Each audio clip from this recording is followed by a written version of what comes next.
Okay, welcome back. This is Black and Brown in the Woods, going outside to heal inside. And this is episode number 5. You heard it right, number 5. We've been through different episodes. I've honored different individuals, and it's just really been a blessing to go through this process because Black and Brown in the Woods is about honoring our community, sheroes, heroes, and folks who just provide impact to families. And the bigger part of that, when we talk about going outside to heal inside, Black and Brown in the Woods was created through an idea to bring Black and Brown individuals to a space to honor them, but it was deeply connected to the individuals that I were able to support in my camp setting that was in the woods. So this is all connected in some form of a way, because when we take you outside to heal inside, that means we're doing some actual work. Today, I'm excited, y'all. I'm so excited. And I'm also grateful for this too, because as I honor different individuals that mean a lot to me, when I'm on the outside looking in of their work, it is really special for me to just feel their work, see their work, but know their work, just know what they're doing. And the way I know their work is by knowing the person. Mhm. And today we are going to be honoring Dr. J for all the work that she has done.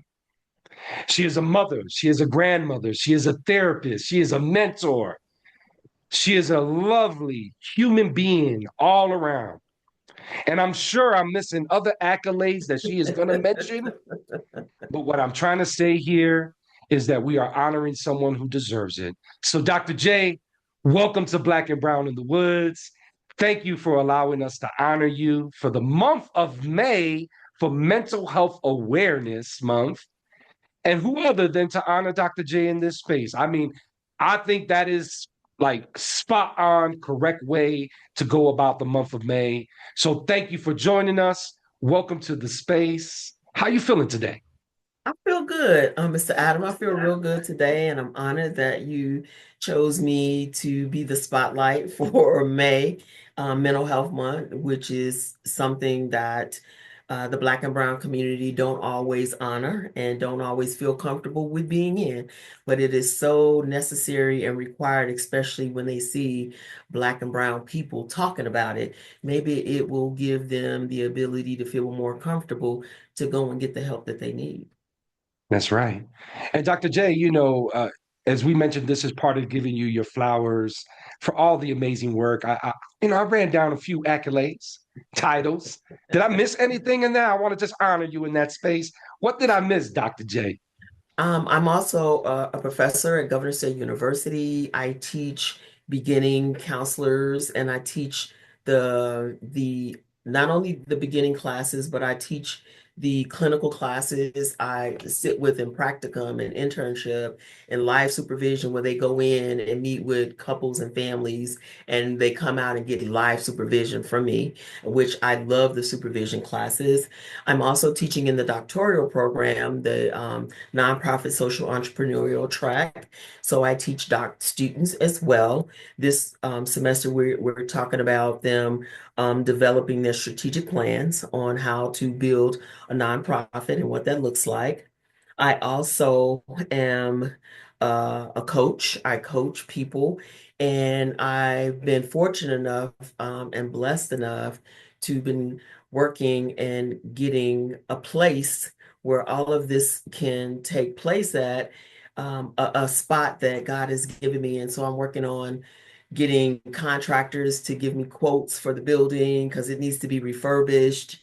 And in that building, all of those services that you kind of talked about, we will be hosting in this space and in this place. So I do a lot, but I love what I do. Oh, and I also have a nonprofit organization that focuses in on women and the needs of women, not only to help them obtain goals, but be sustained in those goals.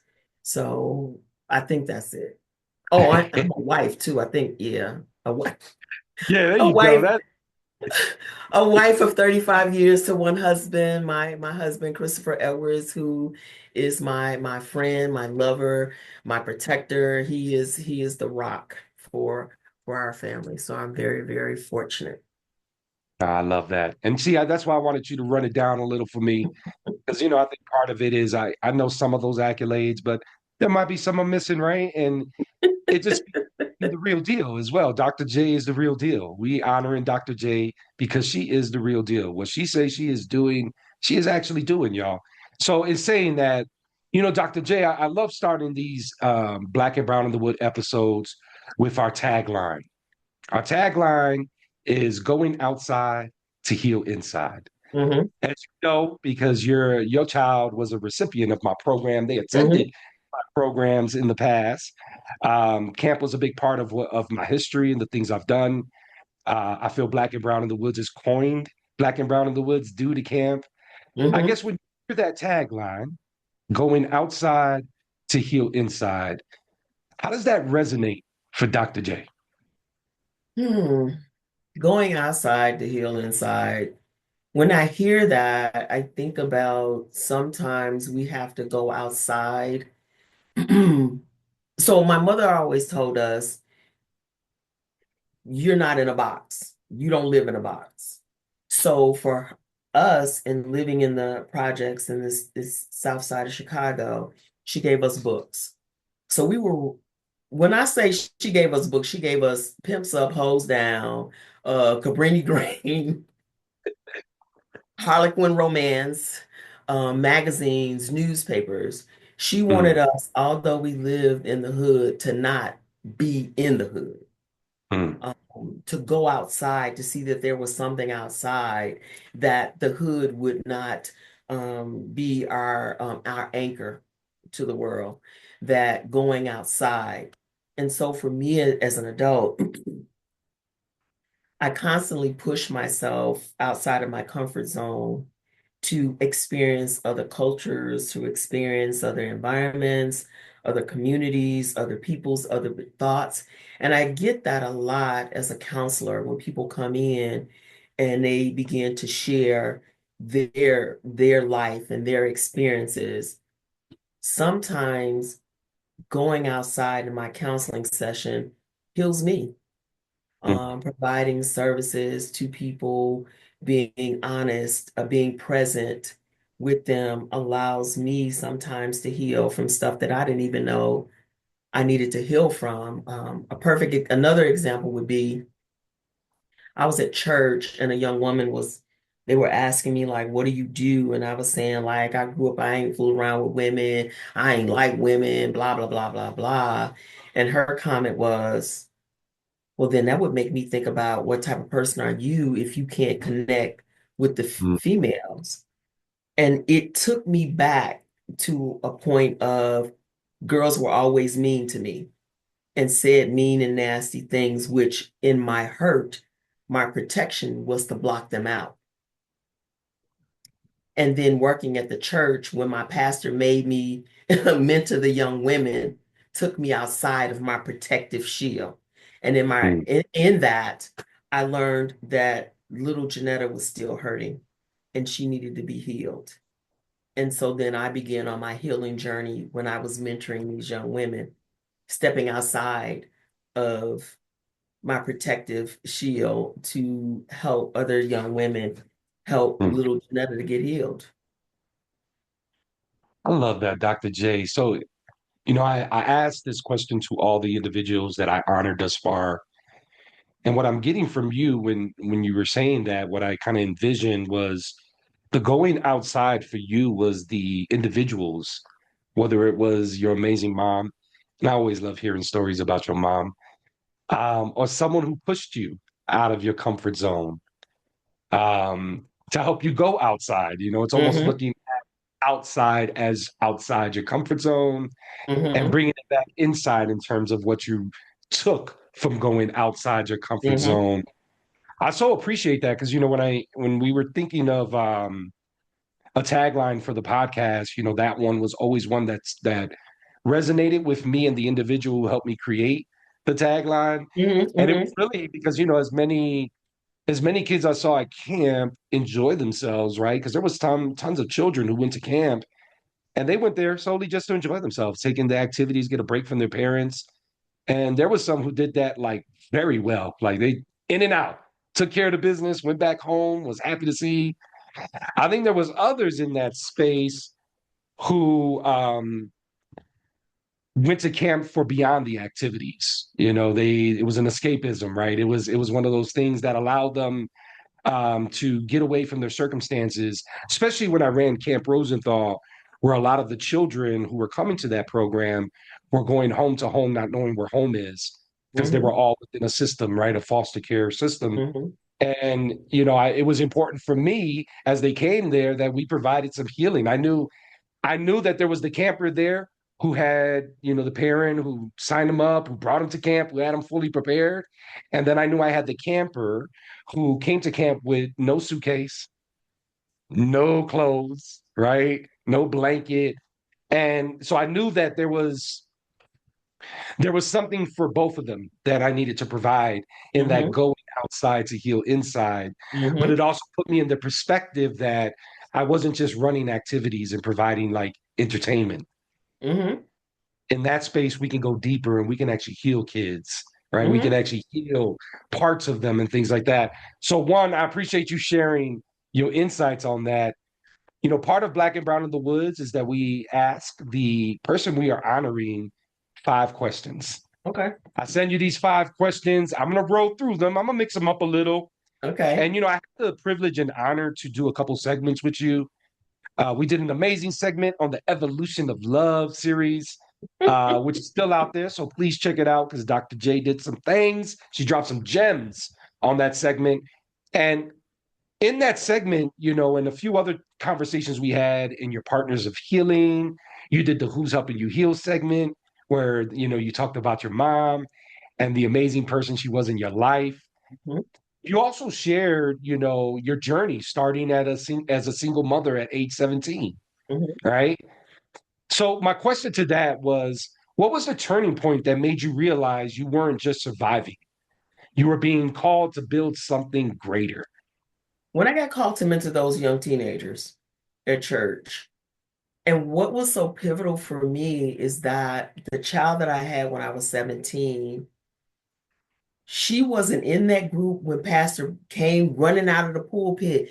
That's your ministry over there. And I'm like, no. My daughter was part of that group, but she wasn't at church that day. He had no idea. She was like sending me through all kind of like, oh my God, this child that I had, that this cute little baby girl that grew up and was 16 and making me just not want to be around her, right? Bright, intelligent, smart, attending Whitney Young, cutting classes left and right. I'm picking up her report card, crying in front of the lady because she got all D's and F's. And she cut in class, and the teacher says, she'll cut 3 days. She'll come on the day of the test, take the test, and pass it. That type of intelligence, and it was breaking my heart that I felt like she was throwing her life away, right? And so one day I was praying on the altar for my daughter. Lord, save my daughter, save her, please save her from myself. And I heard God say, get up. And I'm like, okay, that can't be God telling me to get up. I'm praying, right? I'm praying, and I heard it again, get up. When I got up, those young women that pastor told me to mentor were surrounding me while I was bending down on the altar. He says, if you pour into them, I'm going to pour into your daughter. He said, pour Mm, into them, and I'm going to send your daughter just what she needs. And it didn't manifest immediately. I had to pour into those young women, help them move, get them out of abusive situations, buy food for them, buy clothes for their children, and teach a class on character for 3 straight years. And Pastor kept making me start over because for 3 or 4 weeks, I would have the same people. And then those people will wane away, and I get another set of people. And Pastor said, you got to start over. So it mm, took me 3 years to get through a book that should have only took me about 3 months, right? And that book wasn't for them, it was for me. I learned about character. I learned how important my character was. And I kept pouring into them young women. And eventually my daughter moved away to Arizona, and God gave her a Latina mentor at her job, an older Okay. woman who pulled her in and helped her while she was down there and gave her what she needed.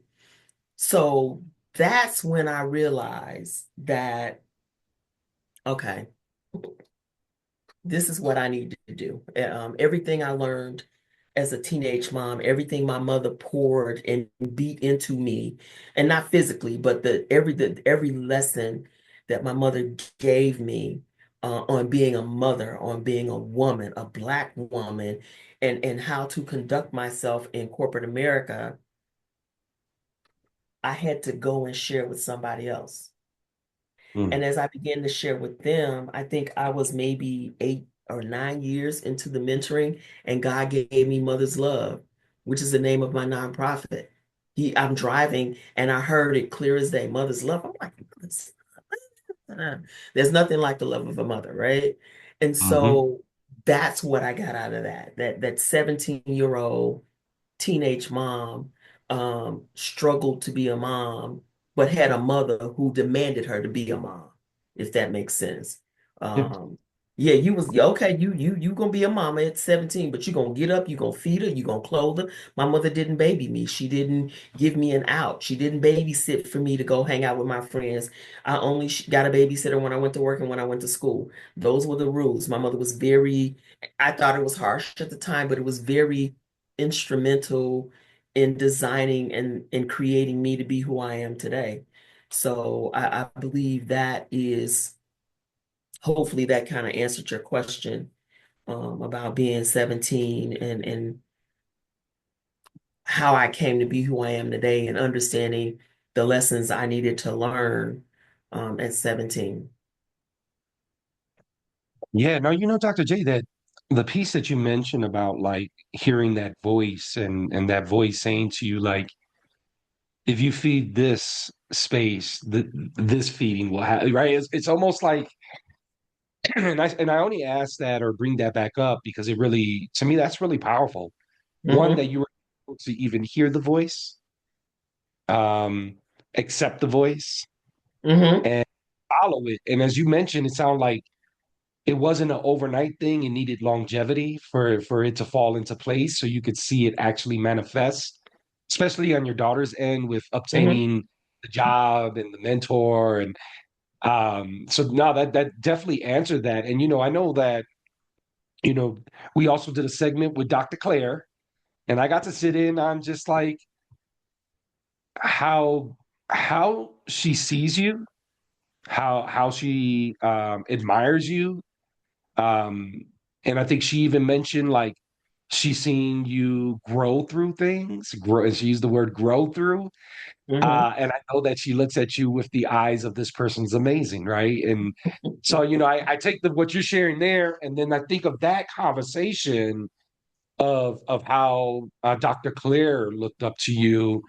And I guess, just to add on to question number one here, I guess how does that feel for you, right? Like, your journey. You've been through it. You passed those hard times, and not that there's not other challenging moments, but there's some defining hard moments in our life that really define, I believe, pieces of us.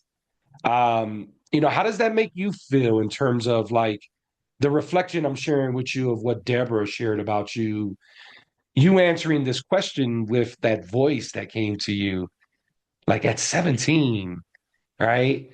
I guess how does that, I guess thinking about that in the granular size, the bigger picture size, how's that make you feel? It makes me feel honored and blessed to know that being obedient and I believe in seed time and harvest. I believe that if I plant in good ground, I will receive a harvest, right? And with seed time and harvest, you have to be careful of the ground you plant in because not every ground is fertile. Not every Mm. ground is going to yield. Some ground is going to yield weeds. And you have to understand, okay, now I can't do that again. I need to rethink my planting.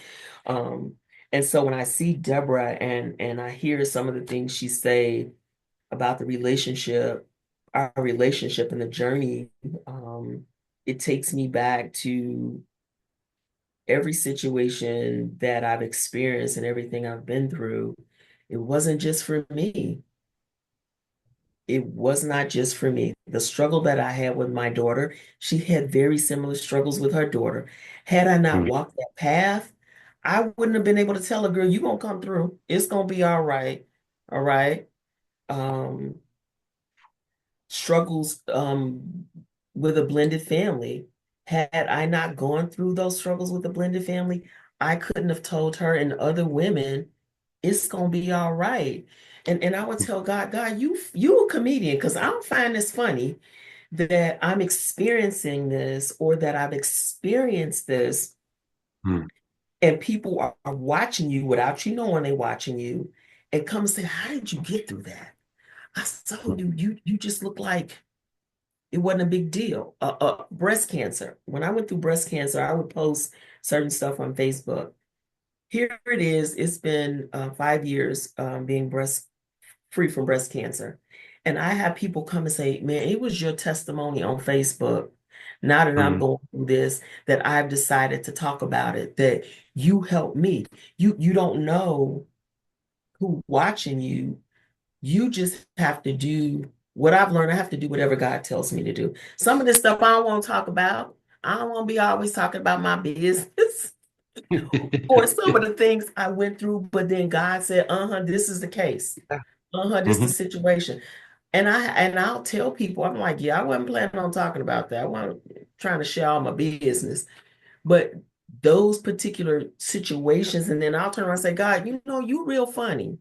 Okay. mm, So I had to experience that because you knew 5 or 10 years later, somebody's going to come with that same situation and say, how do you get through this?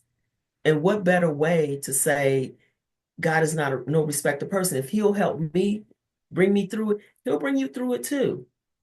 mm, It might not be exactly the same method, but I trust in God and whatever he tell you to do it. Well, how do you hear the voice of God? Are you reading his word? He gonna speak to you through his word. So that is what I see through Deborah. Deborah is one of the living testimonies and probably the closest mentee that I've had for this long, that I've watched her grow as she watched me.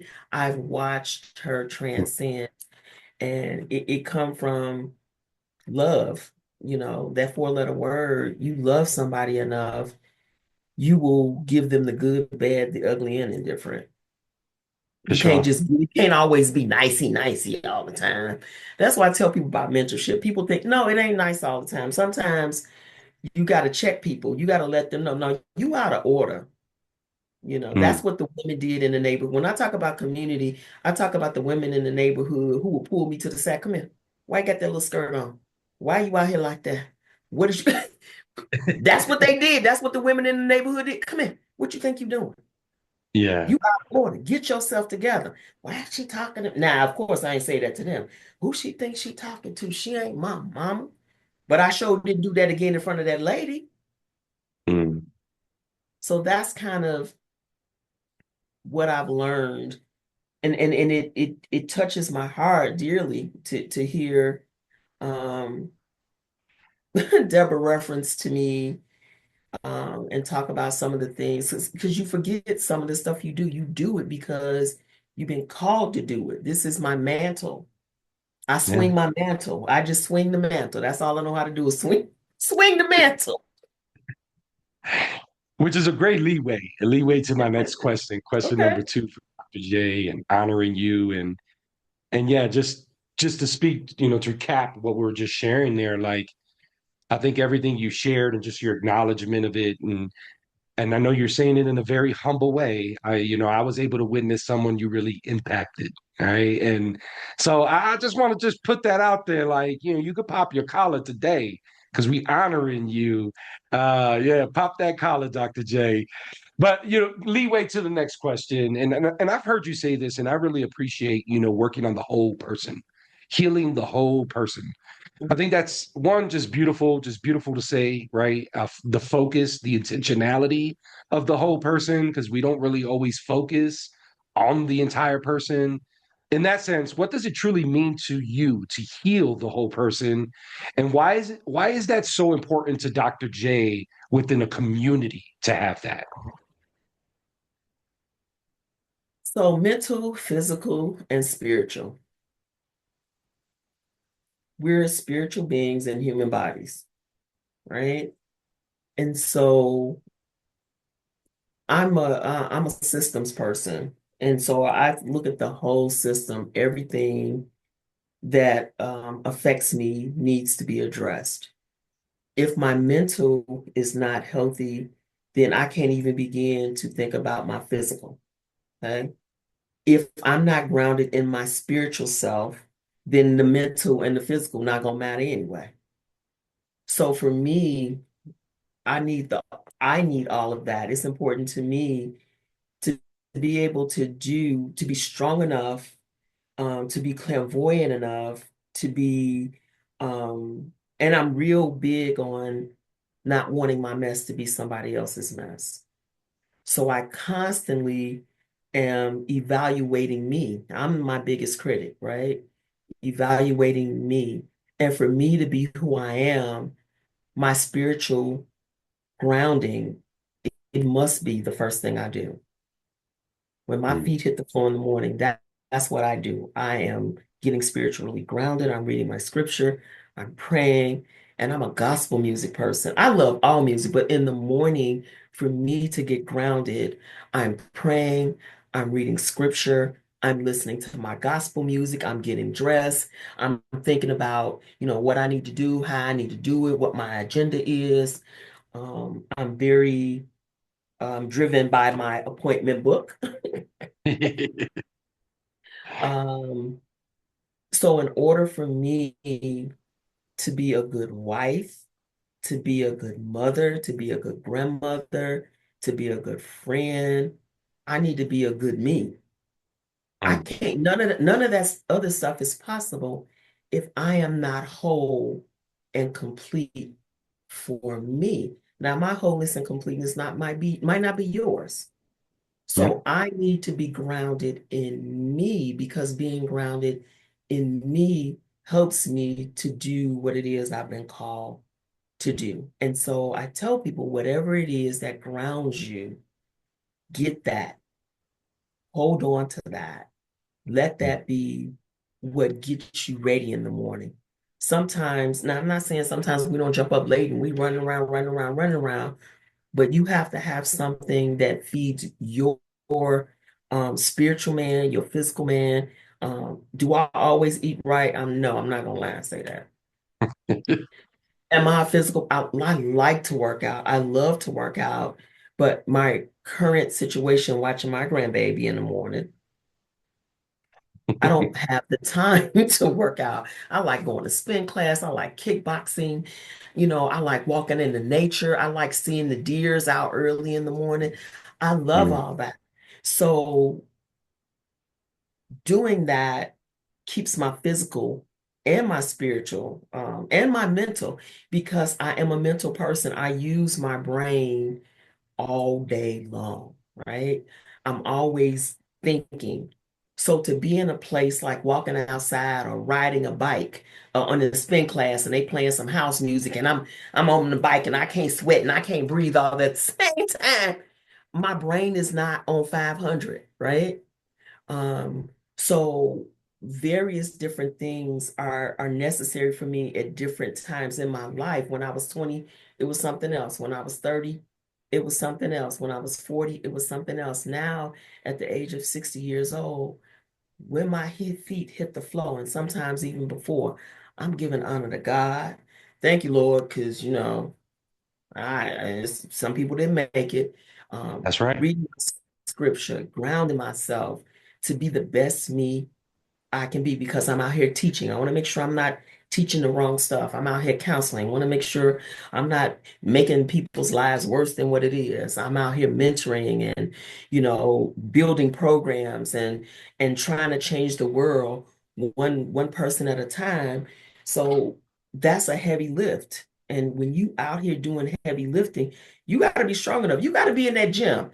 You got to be strong enough. Like when my 40s, I felt like, I was deadlifting. I could deadlift, real good. By the time I was 50, I was like, yes, yes. By the time I'm 60, I'm like, yeah, nah, ain't got nothing for me. Come on, what else you got, right? Sure. So that's kind of what grounds me, Adam, and what keeps me mentally, physically, and spiritually. My whole system needs to work at high Yeah. efficiency at all times because there's so much God has called me to do. Yeah. And it sounds like, the way you go about that whole person and the meaning for it and the importance, it obviously starts with you first. Like your whole person being in order, right, to support the next whole person kind of deal. And that's kind of what I got from what you were saying there, Dr. J, is like, that work and the importance of it, the beginning of it is you. Like, putting that in alignment so that you can provide those gems, provide those things that allow the person you're supporting within the work that you do, right? Like you do Mhm. amazing work, that they're in that one, they're getting the support from you in what they reached out to you for in services. But on the other end, you know, they know they're getting that whole person that they like you working like you're not just talking about working on the whole person, you're actually showing it. It's a Mhm. role modeling of sense of like because I think so many times there's a lot of great people out there, and I call it lip service. You know what I'm talking about. Like, Yes. they talk like they have great advice, solid advice. You're like, "Man, advice pretty good." Then you just wonder if they really follow it. Are they living those same words they're sharing other people? They're giving to other folks to say, hey, use this to change your life type deal. It also makes me think of like the spaces you created that didn't exist when you needed them.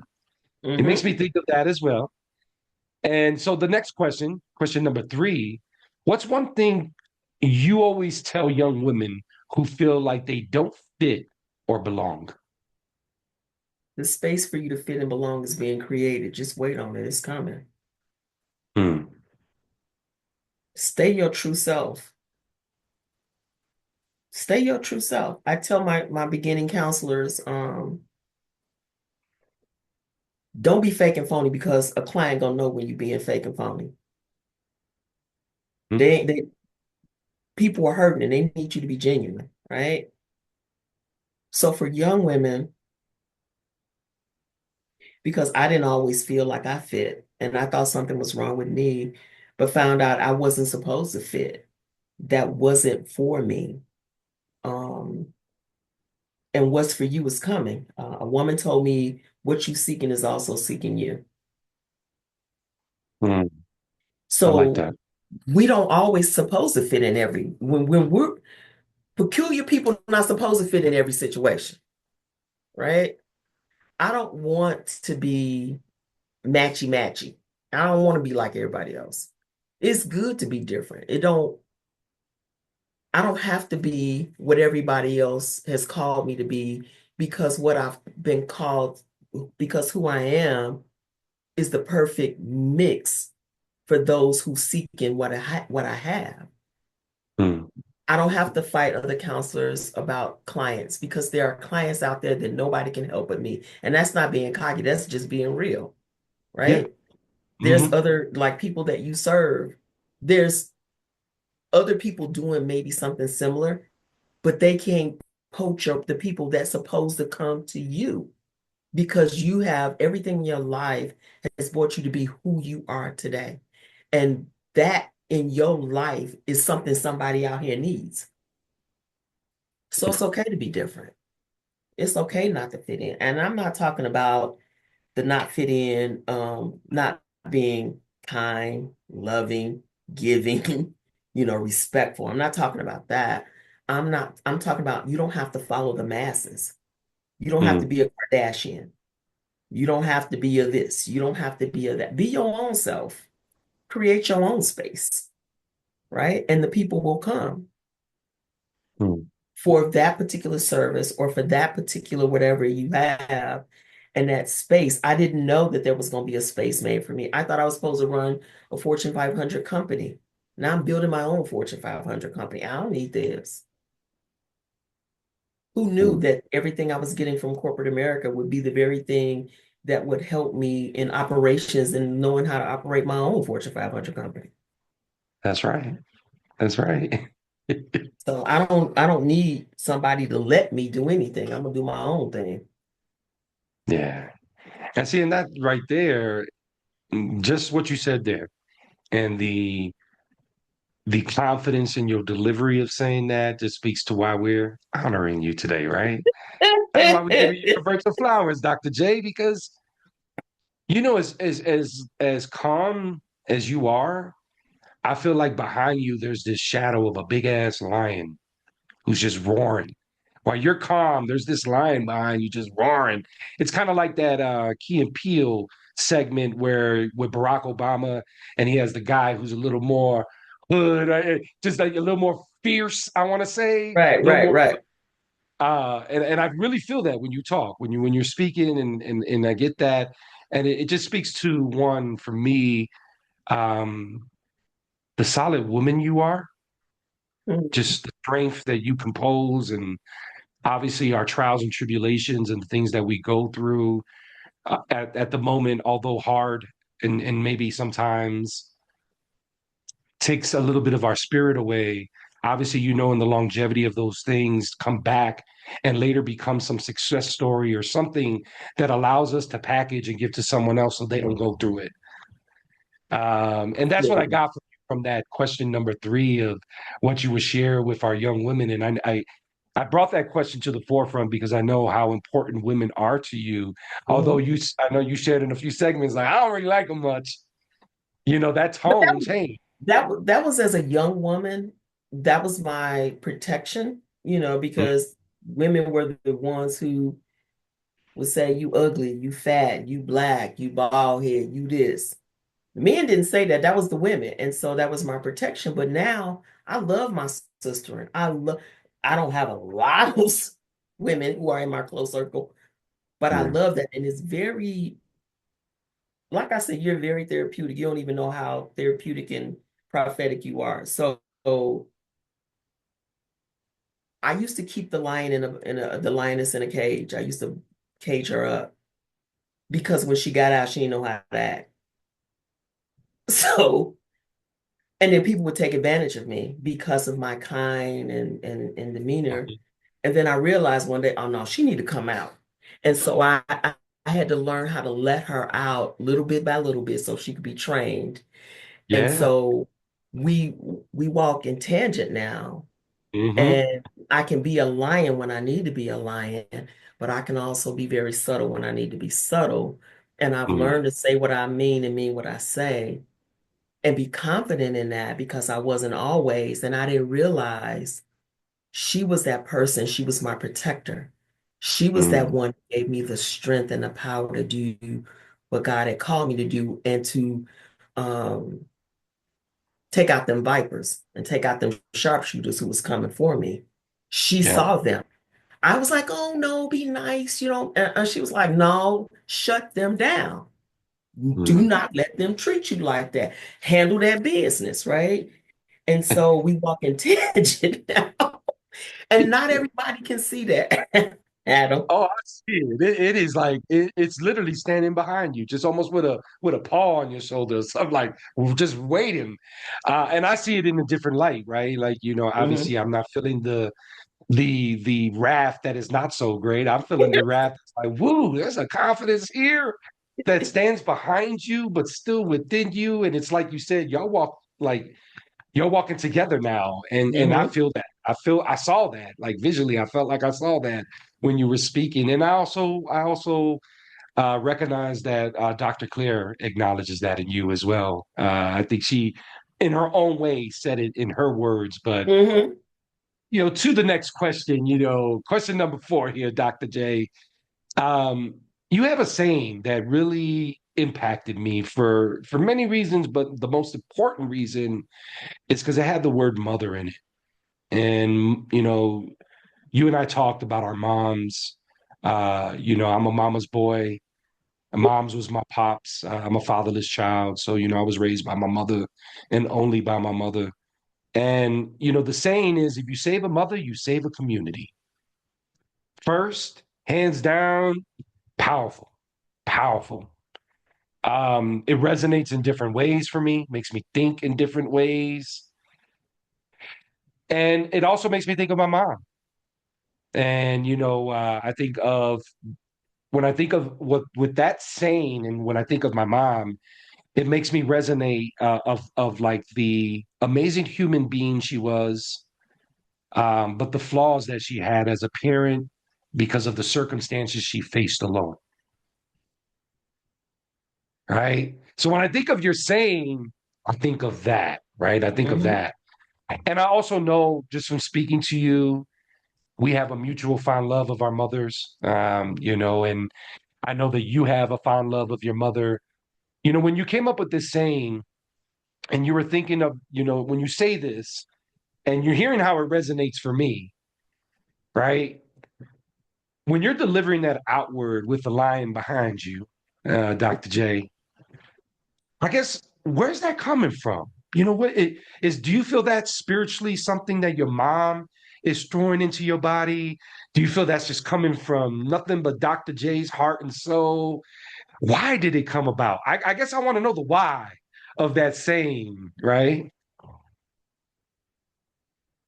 So my mother, after my dad died, we lived in a community, 41st and St. Lawrence.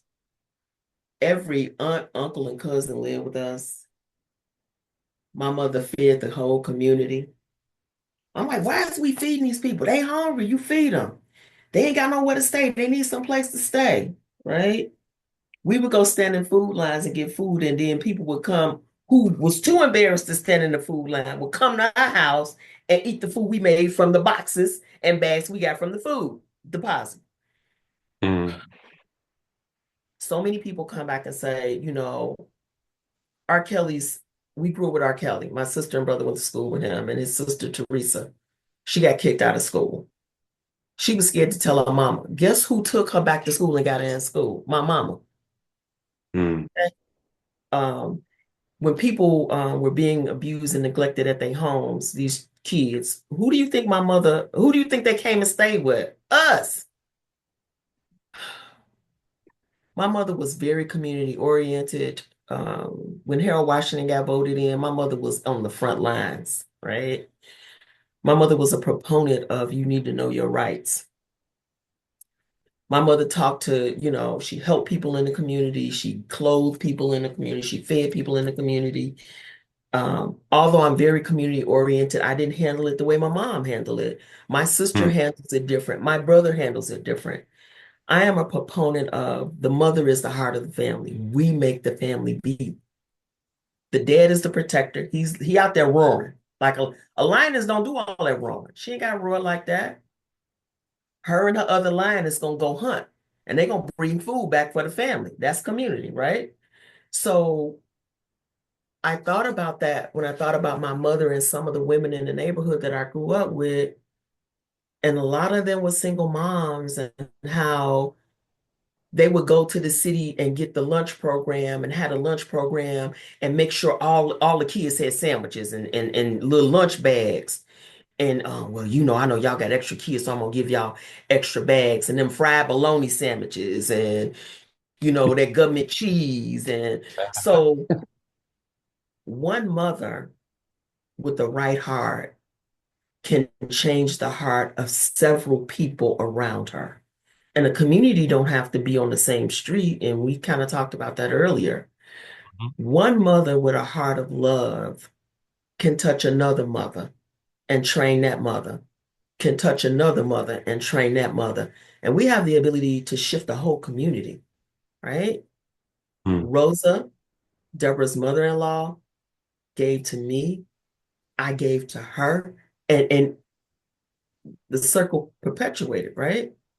yep. Rose and both of us were the oldest. Both of us had mothers who were very strict, very handled the business, right? So Rosa and I together were able to give to other young women.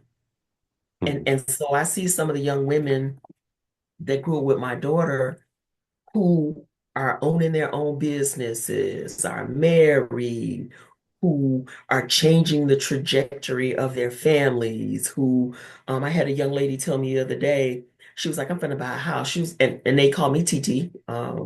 And I had one of my Latin students tell me, you must be Puerto Rican. I said, why do you say that? Because they call you TT.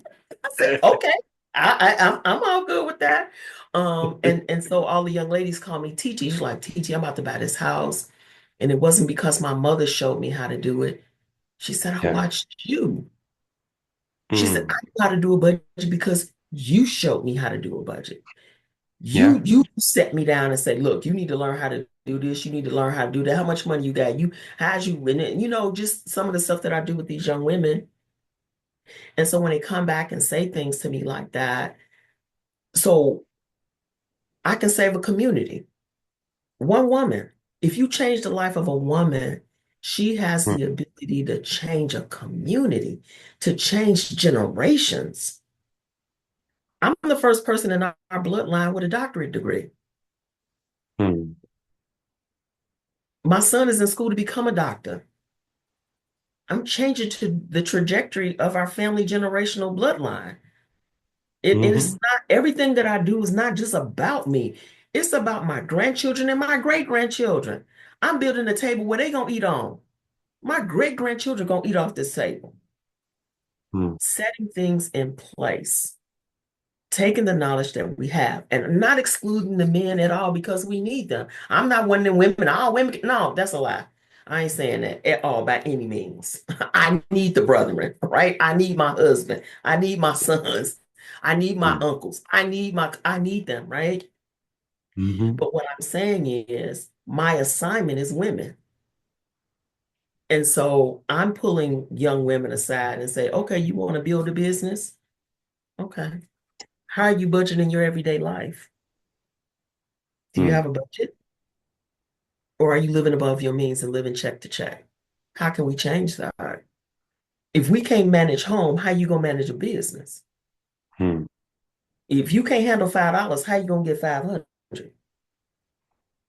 So it's the little people think it's a lot of big things, and it can be the big things. It's those little things and building a foundation that's sturdy. Again, I can get you there, but how do you get sustained there? You can Mm. get in the rooms, but how do you get sustained in the rooms? Okay, I had to talk to get in the rooms, but do you got to talk to stay in the room? Because Mm. you did all that talk to get in the room, and then you come in and you ain't got nothing to show for it. Yeah. No, Dr. J, yet again, that has layers to it, what you're sharing there. Hmm. As simple as I can read the saying and it's powerful and just reading it and saying it, but like there's bigger thought to that, beyond just the natural words that are put together and what you get from it. And yeah, no, I think the power of that, of I use your mother for example, right? Seemed like was a pillar of the community, It was. and as she was being that pillar, sometimes it's a pillar, sometimes it's a beacon of light, right? It becomes something, an anchor, one of those good anchors, that the Yep. magnetic anchor, right? Yep. It was something, and then that one person, your mother, leaves this footprint of a giant, right? It's like a footprint of a giant in the community, and then her daughter steps into it and makes the footprint bigger. Hmm. So as much as like I take the saying and what the powerful layers of it, man, it goes back to your mom, Dr. J. The wind beneath my wings. Can The wind beneath we honor your mom? What's your mom's name again, Dr. J? Ethel Thompson. Okay. All right. The wind beneath my wings. When I tell you she put her foot in my back and she said, oh, yes, you will. There's no such word as I can't. Yes, you Mm. will. Yes, you can. Yes, you will. That's all I will hear. Yeah, she's like she was your lion before your lion arrived. That. Yeah, that's I beautiful. saw her and her other friends hunt, them lioness out there hunting, take care of their Uh-huh. families. I was like, okay, yeah. That's what it's Yeah, about. that's what it's about. No, that's beautiful. Well, we're at number five question here, Okay. Dr. J. And this I have to say, and this is not just because I'm honoring you, because I don't throw fallacies or false information out there. I really feel like this segment is really allowing me to get to know you even differently. Good. Not that you haven't, you shared a bunch of nuggets I've heard before in different little conversations, but like there's I don't think I saw your lying until today, until this segment. Mm. I never mentioned the lion to you before, Nope. Nope. right? Mm-mm. So Nope. that just tells me like this conversation was one for me meant to happen. Two, it was meant for me to honor Dr. J, give her virtual flowers for the women, the families, the community you impact, because that's what it's about, right? We honor folks on this podcast, Yes. and there's so many other like shows out there that honors like movie stars, musicians, and all that. And I'm glad they got their shine, but this is about our people from our communities getting their Mm-hmm. shine. We're doing real work, heal work every Mm-hmm. day. Going to our last question here. And when I wrote this question for you, it really made me think about a conversation we had. And that conversation, you really talked about like just finding Jeanetta. Who's Jeanetta? And that soul searching, that navigating. And I so get that, and I had this poem where I speak about being in school and I'm trying to like learn academically, intelligently, and literally about myself, right? It was all these different things. Now that you're a seasoned veteran, right? You have clarity of life, you have a gang of confidence with that lion behind you.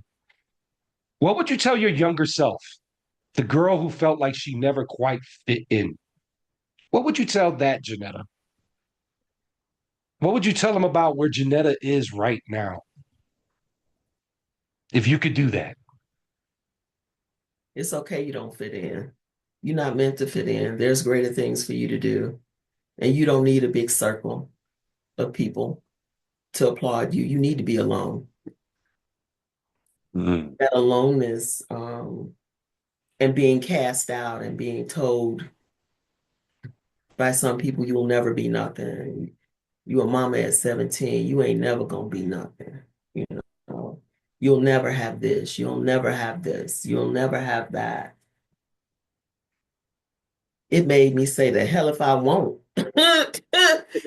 I started thinking about people used to tell me, "Oh, you so smart, you so intelligent," and I never felt it. I was like, I'm struggling, right? Yeah. I'm sure I had ADHD because when the teacher would talk, I would be looking out the window because it was like, you're boring. I don't want to hear nothing you talking about. But Yeah. because my mother was demanded that I get good grades. But I think I was in corporate America, and my boss told me, he said, "You too intelligent not to have a degree." Mm. Why do I need a degree? So I went to Harold Washington College and took a speech class. I took that speech class and it felt good. Mm. So, okay. And then I left one corporate assignment and went to another one, and they had tuition reimbursement. And I would always tell my children about school. So I said, why don't you give it a go, right? I Hmm. flubbed through high school. I'm not even gonna say I did a whole, but I'm not. I didn't. When I did go to college, I went for the check, real honest, real transparent. I wasn't trying to go. And then when I finally was old enough and my children had all my children, and I was like, let me try. So I went to finish up my associate's degree and my bachelor's degree, and I was getting straight A's. I was like, what's going on here? I'm kind of smart. But I was studying. I studied. I put in the time. I went to the laundromat to pretend to do laundry just to read my books. I would go to the Walmart and put the book on the on the cart just to push through and Mm. throwing stuff in the basket. Didn't even to read, right? Mm, And when I graduated at the top of my class with my bachelor's degree or a business degree, and I had a business degree with a concentration in computer networking because my dad loved all type of electronics. So he would take TVs apart and I would just watch them, right? I figured mm, this was something I could do. I know enough to be dangerous. That wasn't really what I wanted to do. But I did that. I was like, wow, okay, this feels kind of good. Then I started realizing that corporate America wasn't going to be my final stop. I said, let me go get this master's degree. I thought I was going to get it in education, and a counselor redirected me to counseling. mm. I said, okay, let me try. People always talking to me, telling me their business anyway. Let me see. Yeah. I went in and came out with a 3.98 GPA. Mm. Was like, Okay. I don't know how I did that. I guess I am smart, right? And my sister go, you make it look easy. I say, trust me, it ain't easy. You don't see me at 3 in the morning reading and writing papers. And so I said, okay. And then I would brag to my kids, put my grades on the refrigerator, say, if I can do this, then there's no excuse for you when your job is nothing but going to school, right? That's So, right. right, my kids was like coming for me. You think you, yeah, I do, and I am.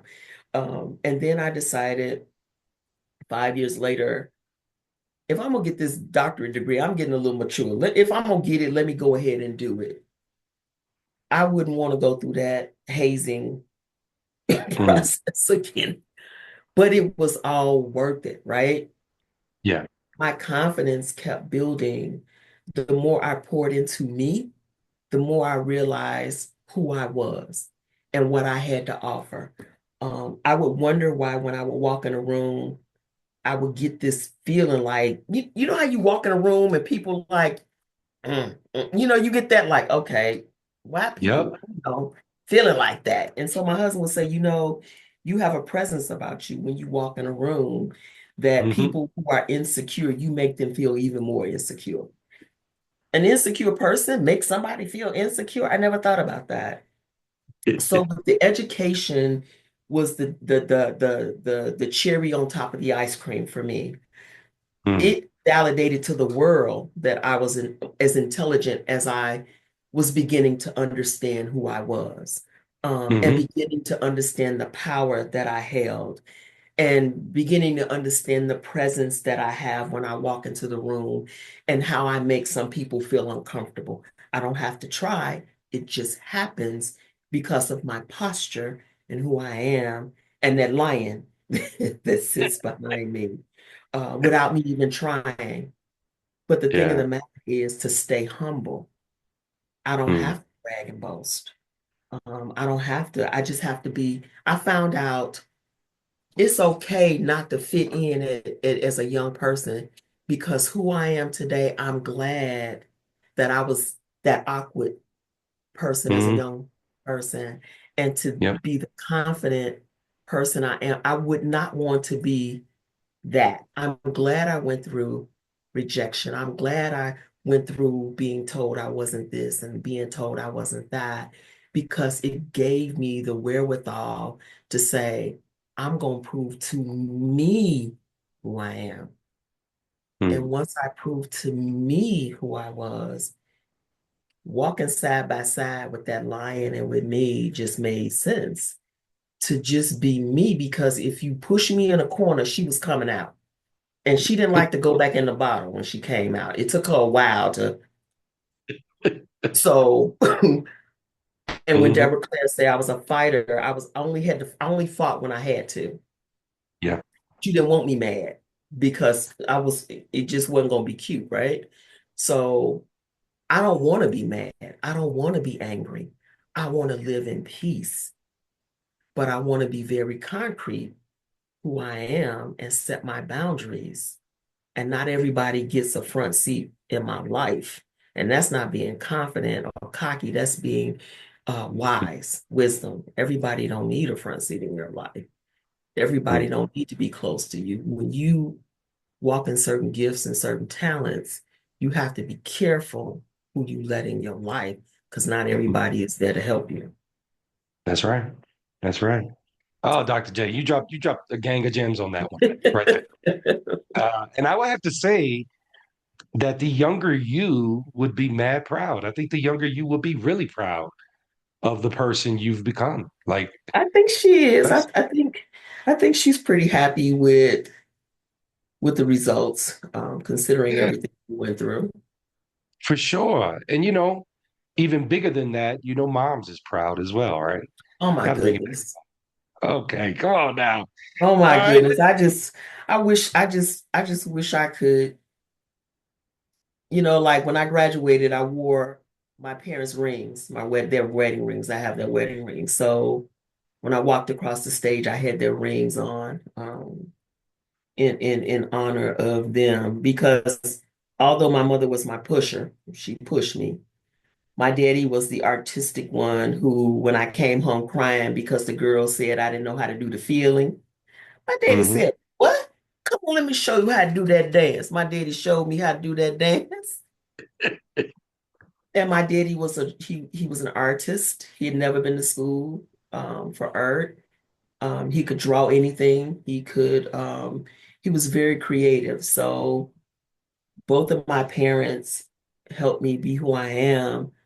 But because my dad died when I was 13, my mom picked up that mantle and Yeah. she pushed me. She poured her everything into me. I can say that. She gave me, not that she didn't give, she gave to my sisters and my brothers, but I am everything my mother could have been had she had the support she needed in her life. An Mm. educator she was, an entrepreneur she was, but she just didn't have the support system to support her in doing that stuff. So she made sure I did. Hmm. And now you're making sure other women are doing it. Like I think Yes, it's a circle, right? It's it a is. circle that's And given back and it's given.